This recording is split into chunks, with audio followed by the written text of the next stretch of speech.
The world blurred past the open window, a kaleidoscope of golden desert and endless sky. But my heart was racing for reasons that had nothing to do with the speed of our car. I stole a glance at Riley, her hand steady on the wheel, her short brown hair whipping in the wind, and felt a pang so sharp it stole my breath.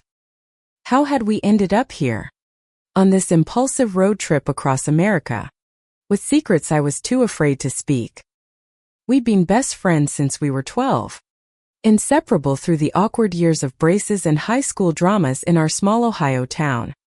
Riley was the wildfire bolt, unapologetic, the girl who'd climb the tallest tree just to prove she could. I was Harper, the quiet one, always sketching in notebooks, dreaming of a life bigger than our cul-de-sac. Now, at 22, we were chasing that dreamer, so I thought when we packed her beat-up convertible and left for California 3 days ago. The plan was simple: drive from Ohio to Los Angeles, see the country, and figure out who we were before real life locked us in. But nothing about this trip felt simple anymore. Riley's laughter broke my thoughts as she cranked the radio, a pop song blaring through the static. "Come on, Harp, sing it," she teased, her hazel eyes glinting with mischief. I rolled my eyes but joined in, our voices off-key and loud, the kind of moment that felt like it could last forever. But as the song faded, so did my smile. I couldn't shake the weight of what I hadn't told her, what I'd realized about myself last year. In the quiet of my dorm room, when I admitted I didn't just love Riley as a friend, I was in love with her.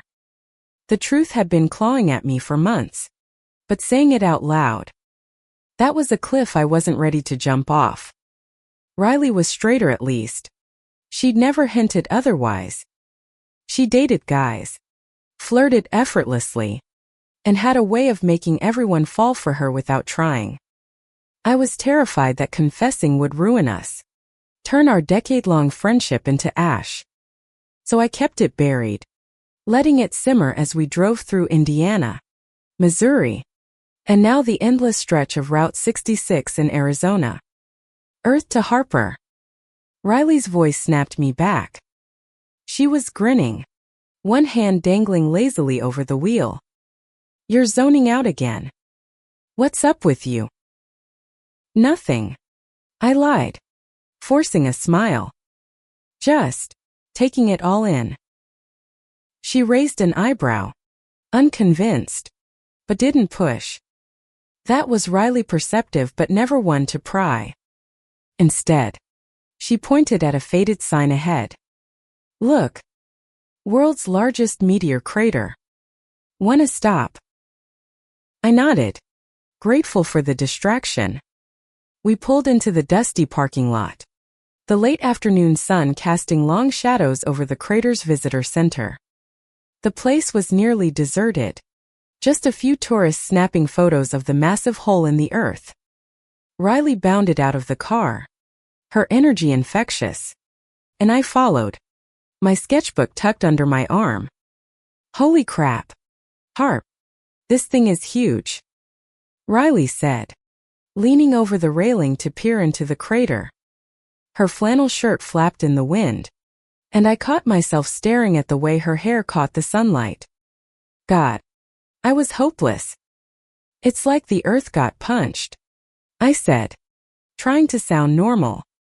I opened my sketchbook, my pencil moving across the page to capture the jagged edges of the crater. But my eyes kept drifting to her. Riley turned, catching me mid-sketch. "Drawing me again," she teased, striking a dramatic pose. I flushed, slamming the sketchbook shut. "The crater, not you." Sure. She smirked, then grabbed my hand, pulling me toward a trail that looped around the rim. Her touch sent a jolt through me, and I prayed she didn't notice how my fingers trembled. As we walked, the silence between us felt heavier than usual.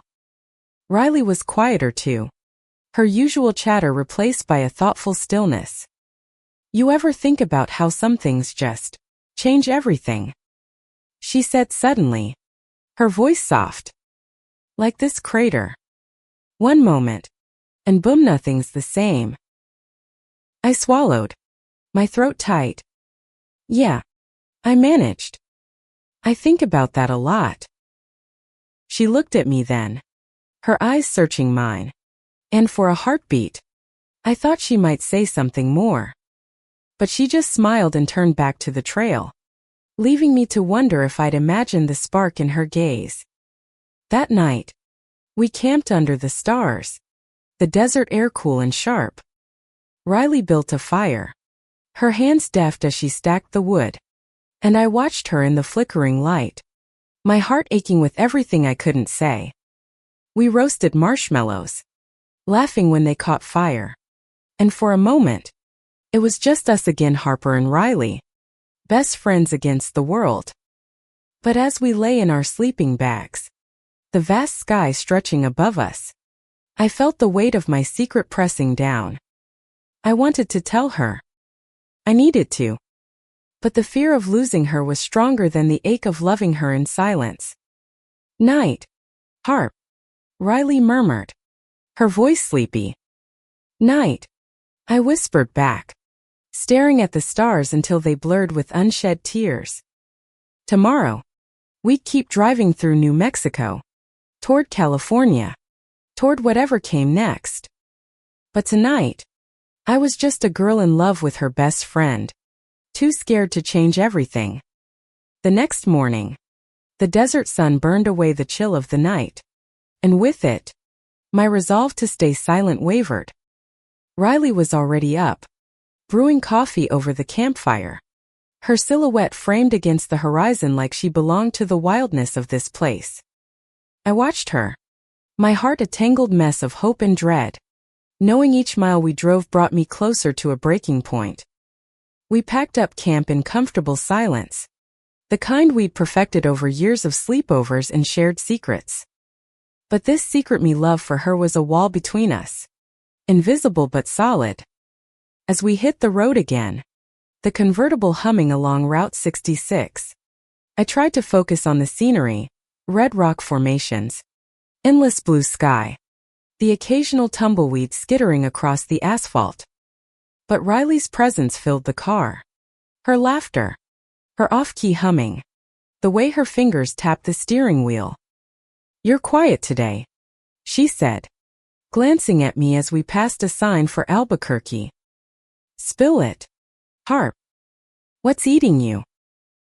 I gripped my sketchbook, my knuckles white. Just thinking about the future, I said, the half-truth bitter on my tongue. What happens when we get to LA? You know, with jobs, life. Her hands tightened on the wheel, and for a moment, she didn't answer. We'll figure it out, she said finally, her voice softer than usual. We always do, right? I nodded, but the words felt hollow. Riley was chasing a dream of becoming a musician, her guitar always in the back seat, ready for open mics in every town we passed. I was supposed to be the artist, sketching my way into a gallery someday.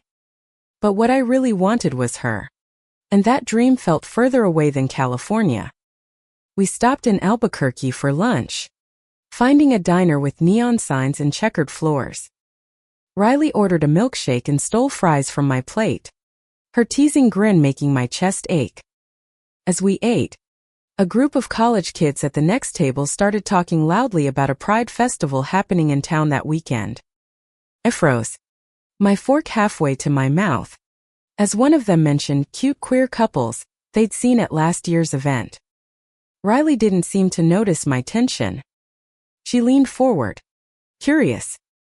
Sounds fun, she said, sipping her milkshake. Wanna check it out? Harp. Could be a vibe. My heart stuttered. Maybe, I mumbled, staring at my plate. The idea of going to a pride event with Riley was thrilling and terrifying. What if she saw through me? What if she didn't? She tilted her head, studying me. You okay? You're acting weird again. I'm fine, I said too quickly, then forced a laugh. Just tired. Long drive. You know. She didn't buy it. I could see it in her eyes, but she let it go, turning the conversation to the band she'd heard playing in the last town. I nodded along, grateful for the reprieve, but my mind was racing. The Pride Festival felt like a sign, a chance to test the waters, but the thought of being that vulnerable made my stomach churn. That afternoon, we drove through New Mexico's painted deserts, the landscape shifting from red to gold. Riley pulled over at a scenic lookout, the vastness of the land stretching out before us. She climbed onto the hood of the car, patting the spot next to her. I joined her, our shoulders brushing, and for a moment, the world felt small, just the two of us, the desert, and the sinking sun. You ever feel like you're running from something? She asked, her voice low. Not like person, but something inside you.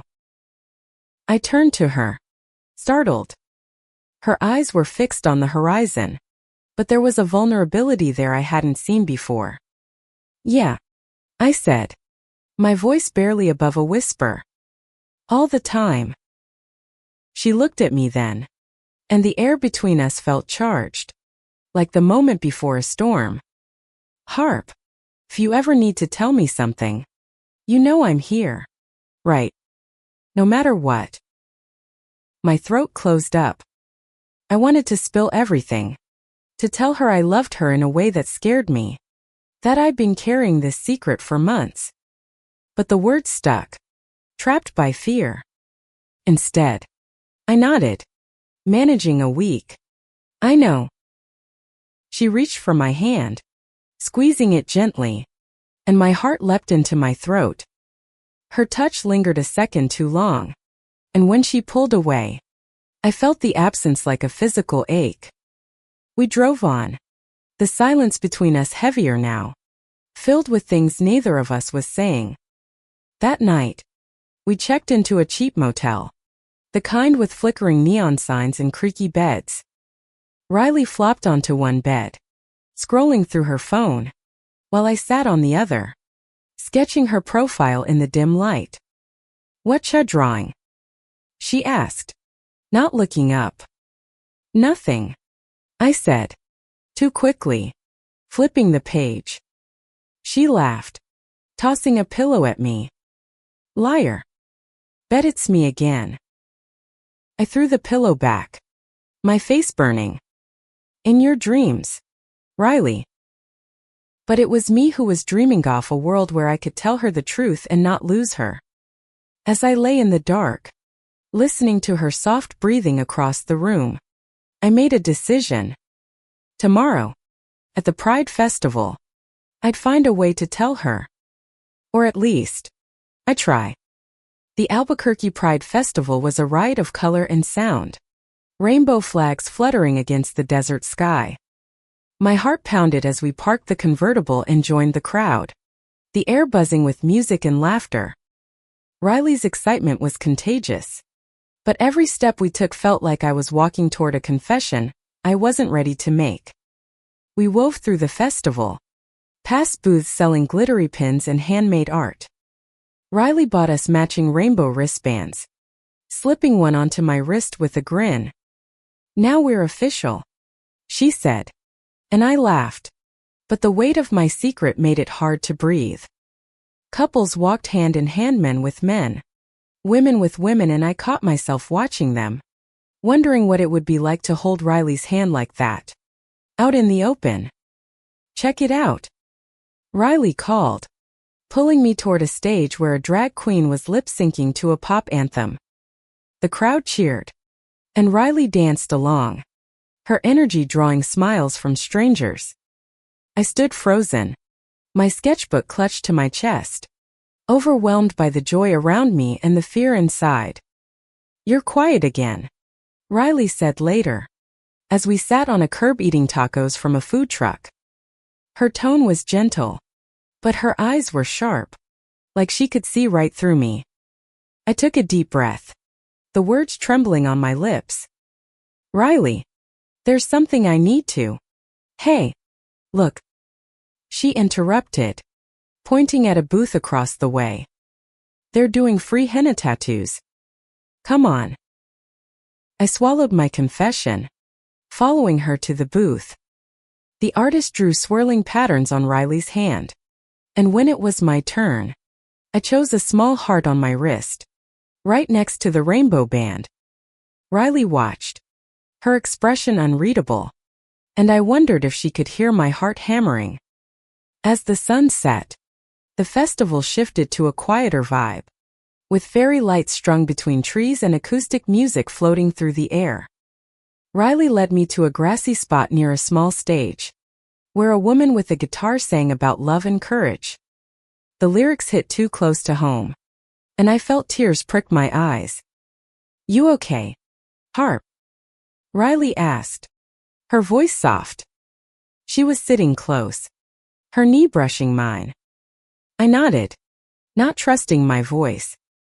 The truth was clawing at me, desperate to be free. But every time I opened my mouth, fear slammed it shut. What if she didn't feel the same?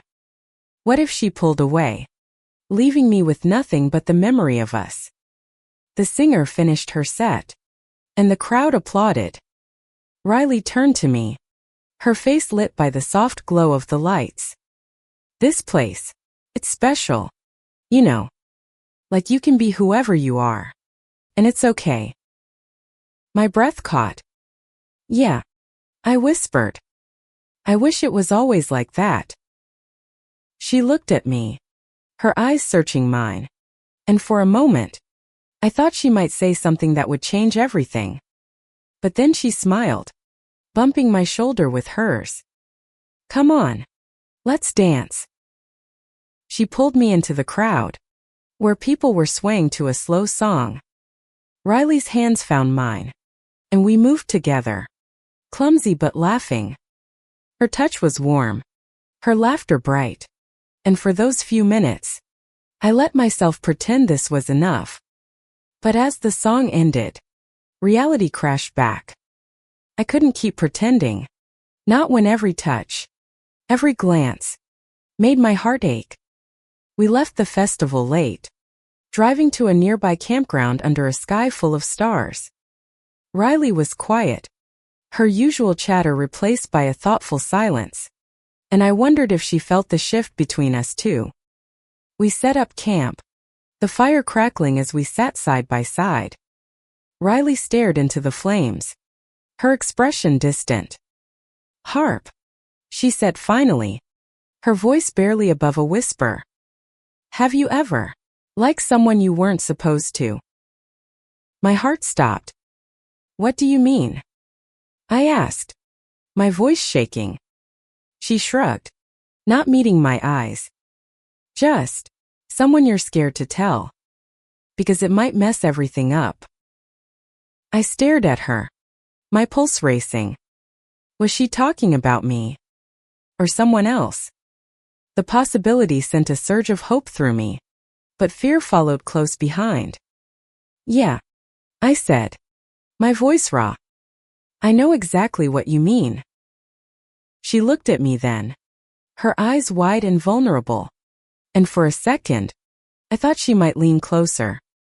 But then she turned back to the fire, her shoulders hunching. It's hard, you know, not knowing what they'd say.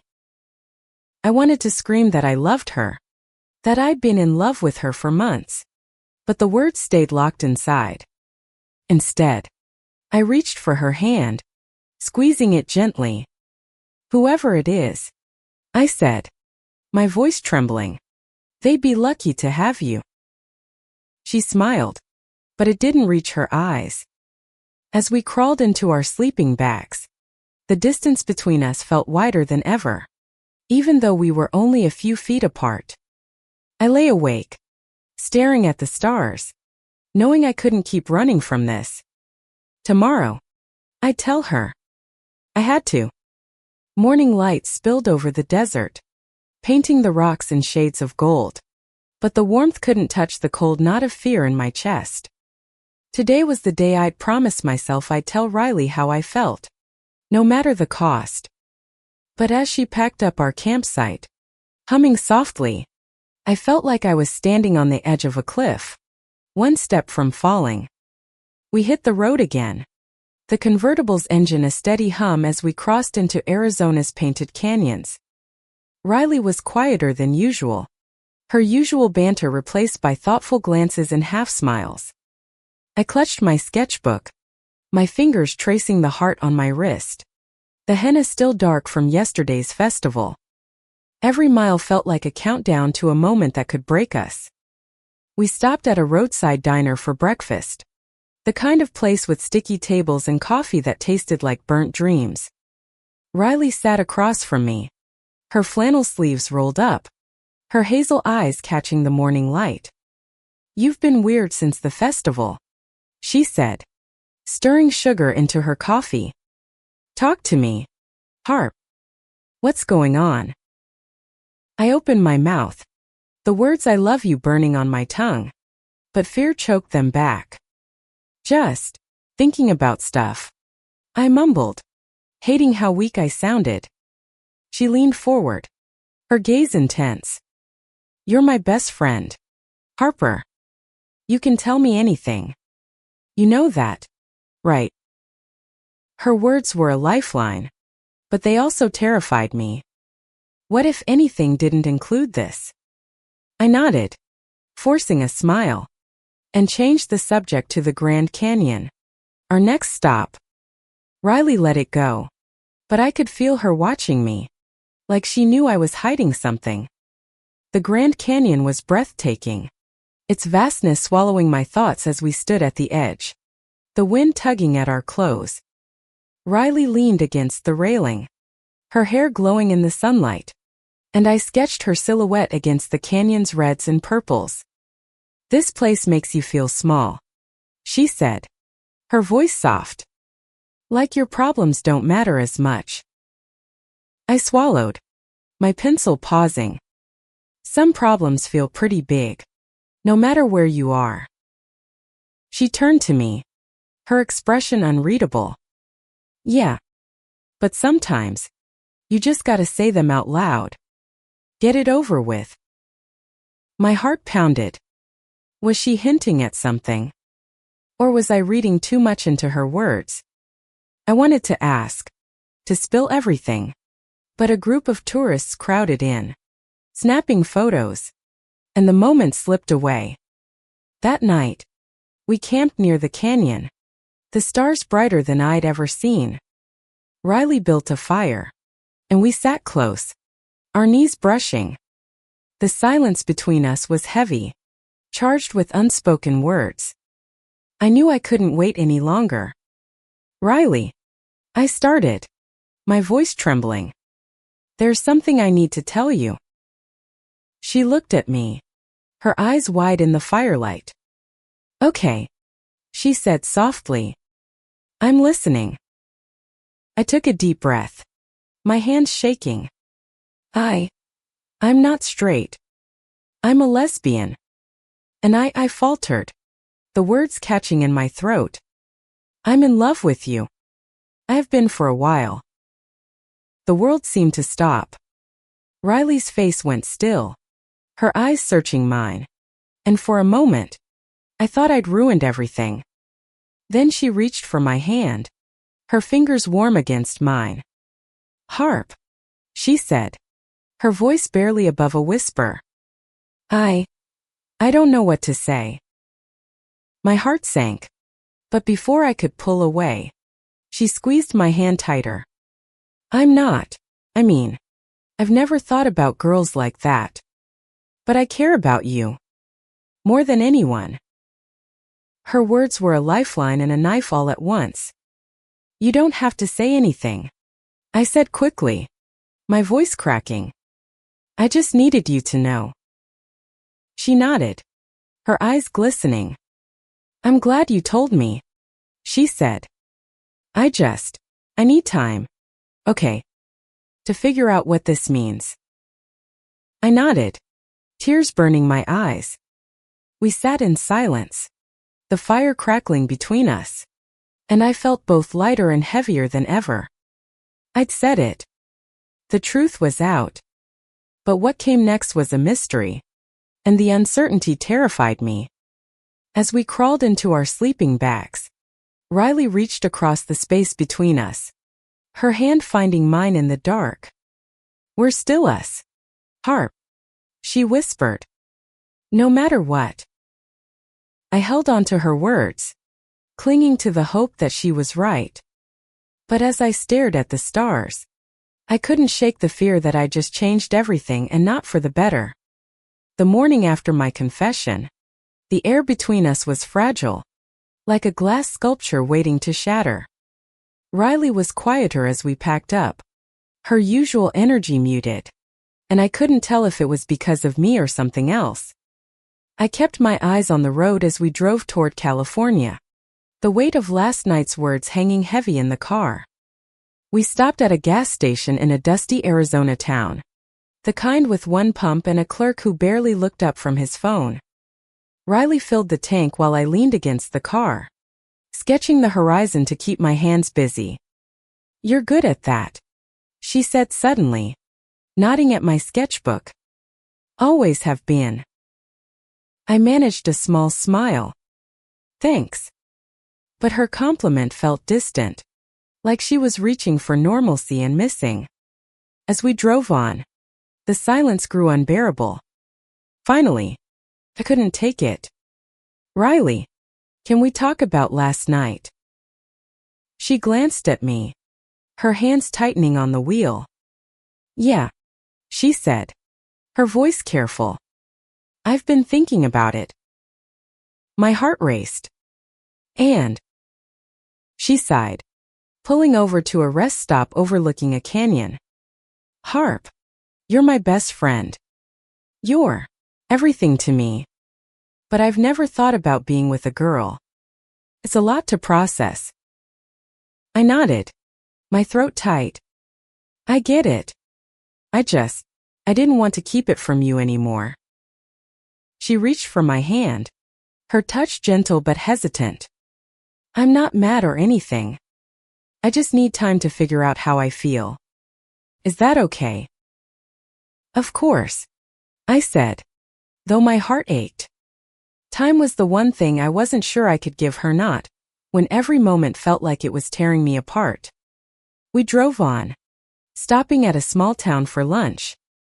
Riley seemed determined to keep things light, joking about the greasy burgers and the jukebox that only played country songs. But I could see the effort in her smile, the way her eyes darted to mine and then away. That afternoon, we reached the California border. The "Welcome to California" sign, a milestone that should have felt triumphant. Instead, it felt like a reminder that our journey was nearing its end, and I still didn't know where we stood. We pulled over to take a photo, Riley slinging an arm around my shoulders like old times. But her touch felt different now, careful, like she was afraid of sending the wrong signal. As the sun set, we found a beachside campground near Santa Barbara. The ocean stretched out before us, waves crashing under a pink sky. Riley kicked off her shoes, running toward the water with a laugh. "Come on, Harp," she called, and I followed, the sand cool under my feet. We splashed in the shallows, the tension easing for the first time all day. Riley tackled me into a wave, and we fell together, laughing and soaked. For a moment, it was just us again, the way it used to be. But as we sat on the beach, drying off, the weight returned. "Harp," Riley said, her voice soft. "I've been thinking about what you said, and I don't know if I'm ready to say I feel the same. But I do know I don't want to lose you." Her words were a bittersweet ache. "You won't lose me," I said, though I wasn't sure I believed it.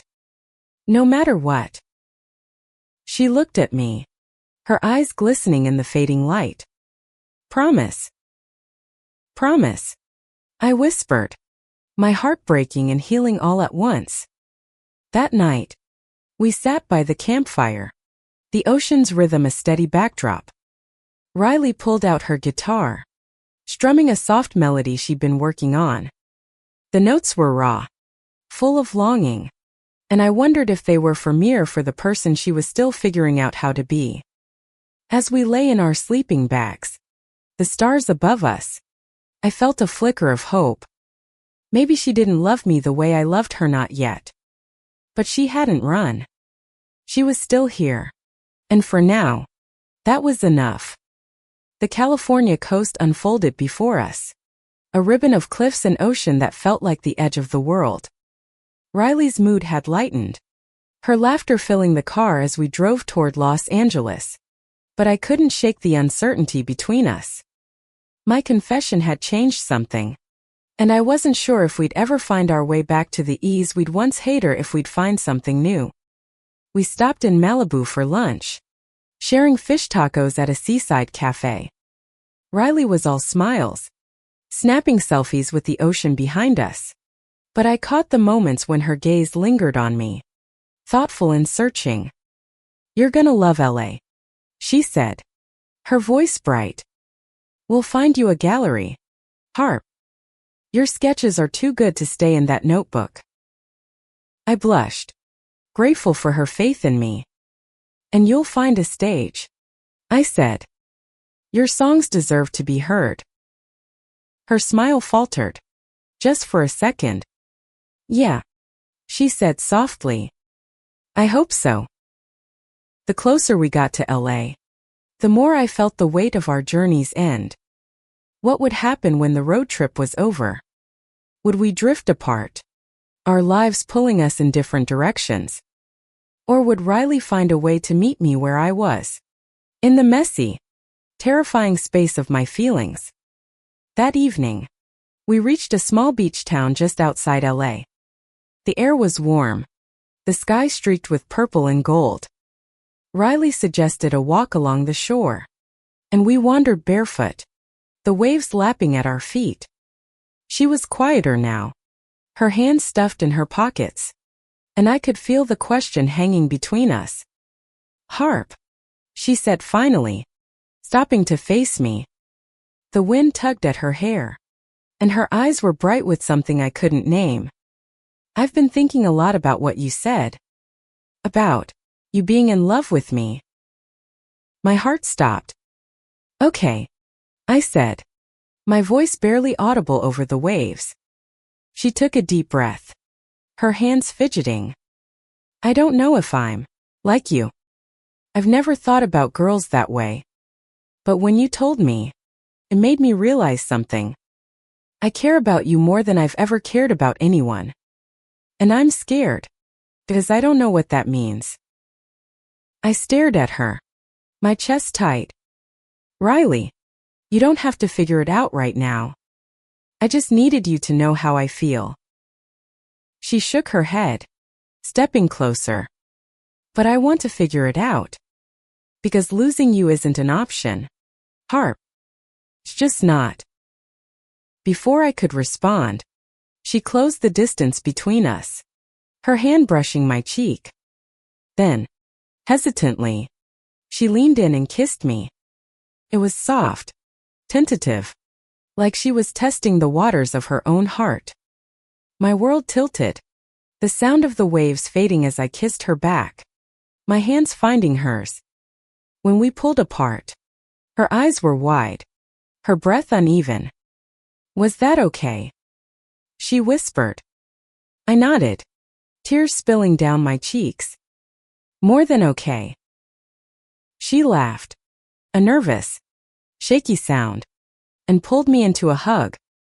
We stood there, wrapped in each other, the ocean stretching out before us.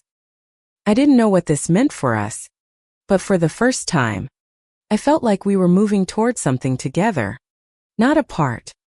That night, we camped on the beach, the fire casting shadows across the sand. Riley played her guitar, her voice soft and raw, and I sketched her in the firelight, my heart full. We didn't talk about the kiss, but it lingered between us, a promise of something new. As we lay under the stars, Riley reached for my hand, her fingers intertwining with mine. "We're gonna be okay, Harp," she said. "Whatever happens next." I squeezed her hand, hope blooming in my chest. "Yeah," I whispered. "We are."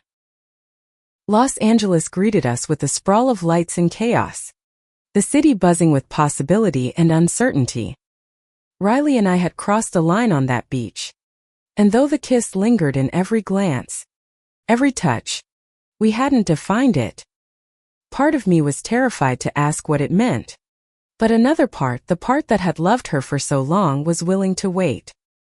We found a cheap motel in Hollywood, the kind with peeling paint and a flickering neon sign. Riley flopped onto the bed, her guitar case propped against the wall. "We made it, Harp," she said, her grin wide but tinged with something softer. "All the way across the country." I smiled, setting my sketchbook on the nightstand. "Yeah, we did." But the real journey wasn't the miles we'd driven, it was the one we were still navigating. The one that had started with my confession and her kiss. Over the next few days, we explored LA, chasing open mics for Riley and galleries for me. She played her songs in smoky bars, her voice raw and captivating, while I showed my sketches to a curator who promised to call. But through it all, the question of us hung heavy. One night, after a particularly electric performance, Riley pulled me outside the bar, the city lights glittering around us. "Harp," she said, her voice steady but vulnerable. "I've been thinking about everything. About us." My heart raced. "And?" She took my hands, her eyes locked on mine. "I don't know if I'm ready to call myself anything yet. But I know I love you. Not just as a friend. More. And I want to figure out what that means. With you." Tears filled my eyes, and I laughed, the sound shaky with relief. "Riley, that's all I've ever wanted." She kissed me again, this time with confidence, her hands cupping my face as the world fell away. It wasn't a fairy tale ending, there were still questions, fears, a future we couldn't predict. But it was a beginning, one built on honesty and courage. We spent our last night on the road trip's budget in a tiny diner, sharing a milkshake like we had 100 times before. But this time, Riley's hand rested on mine, her thumb tracing circles on my skin. "We're gonna be okay, Harp," she said, echoing her words from the beach. "We'll figure it out together." I nodded, my heart full. Together. Our road trip had started as a quest to find ourselves, but it ended with something greater, the courage to love, to be vulnerable, to face the unknown hand in hand. Riley and I weren't perfect, and our story wasn't finished. But as we drove back to our motel under the LA sky, I knew one thing for certain: no matter where the road took us, we'd face it as more than friends. We'd face it as us.